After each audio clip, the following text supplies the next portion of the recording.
I'm Jen, and this is Noodle, and this is Clara, and we're here today to talk to you about total wellness for dogs.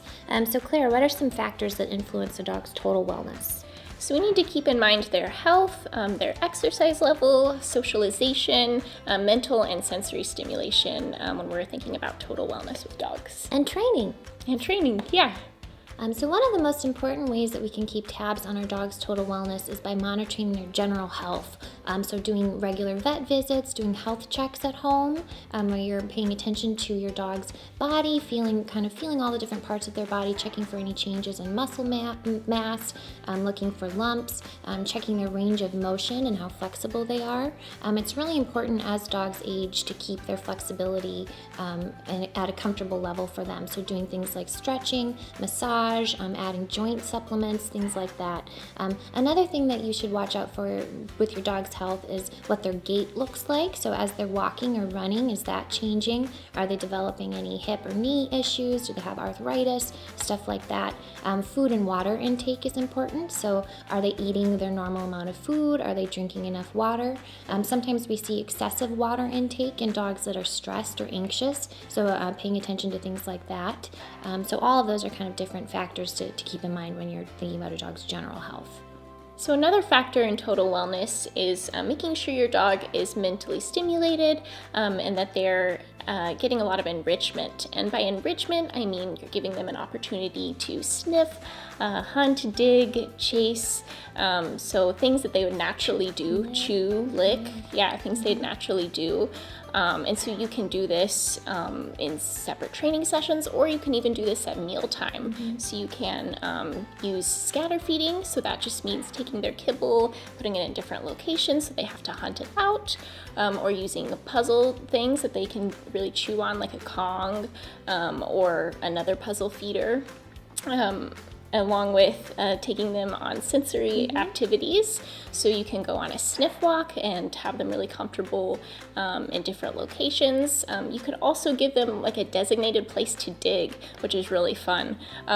So you can either use a sandbox or just like a place in your yard, if you're comfortable with that, where you put their favorite toy or something. And at first they may not be super likely to dig there, but make it a game and go take them to that dig spot and dig with them. That's really enriching to dogs, being able to use those drives. And always remember too, to keep in mind training, so reinforce all the behaviors you like that your dog does. So if they're digging in their dig spot, you can reinforce that and really make it fun for them. And any polite behaviors too, always reinforce that. So one of the most important factors that we can use to influence our dog's total wellness is exercise. And exercise has a huge impact on a dog's general health because the way we exercise our dogs really matters. If you're doing a lot of sort of intense, repetitive exercise, like hardcore games of fetch with your dog, that can be really hard on their bodies over time. So dogs that play a lot of hardcore fetch will sometimes end up with torn ACLs. They're more likely to have arthritis and joint and knee problems. So what we really recommend is calmer, lower impact forms of exercise where you're using the exercise in combination with behavioral training or mental enrichment or sensory stimulation. So you're really working your dog's drives as you're exercising them. And that's really the way to wear them out. So a young or middle-aged dog should be getting about 45 to 60 minutes of exercise twice a day, which sounds like a lot, but you can kind of break it up throughout the day. And 20 minutes of that should be aerobic exercise, so heart thumping, where the dog is actually kind of working hard. So one thing to keep in mind is that puppies, so really little dogs, they don't need that much exercise, and you can actually over-exercise a puppy to the point where it's really hard on them. So with a puppy, you would want to do pretty gentle exercise, so a nice little sniff walk, just getting them used to feeling a leash.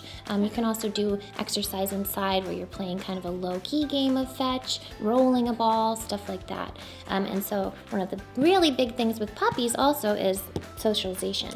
Yeah, definitely. So we want to make sure that our puppies are really comfortable in their environment because that's going to follow them through their whole life. And so just making every experience positive with new people, new places, new things, have yummy treats with you or like toys they really like, because not only do we want to expose them to the world, but we want to do it in a positive way, so making sure they're comfortable and Forming some positive emotional associations. Absolutely. Right. And that's really important for adult dogs as well. Yeah, right? throughout their whole life. We should be keeping up their socialization, just working with them in the environment, and using some desensitization and counter conditioning to make them really happy and comfortable. With things that they're afraid of or anxious about, absolutely. And we see the development of anxiety and reactivity and stuff like that in dogs that don't get that continuous socialization throughout adulthood. So we really can't stress the importance of that enough.